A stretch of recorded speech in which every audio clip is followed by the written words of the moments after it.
Hi everyone, আসসালামু আলাইকুম।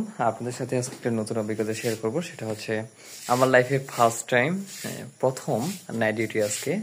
তো নাইট ডিউটিতে আজকে আমাকে রেস্ট করার জন্য যেটা রুমে থাকতে দেওয়া হয়েছে। এটা একটা উপজেলা হেলথ কমপ্লেক্সে আমি ডিউটি করতেছি। এখন বাজে রাতে একটা প্রায়। সব পেশেন্ট ঘুমিয়ে কুপকাত। তো এখন একটু আমি রেস্ট করব। তো এখন আপনাদের দেখাবো আমার রেস্ট করে রুমটা কেমন। এটা হচ্ছে আমার রেস্ট রুম। শুধু আমি এখানে রেস্ট করি না, ড্রেস আপ আছে, সব কিছু আছে এখানে। আর আমার সিনিয়র স্টাফ আপুরা যখন ডিউটিতে এসে তখন এখানে কিন্তু ড্রেস চেঞ্জ করে ওনারা।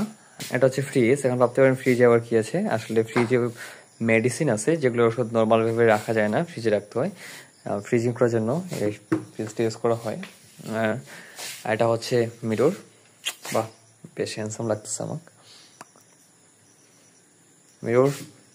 তো এই হচ্ছে আমার rest room. Bye bye, good night.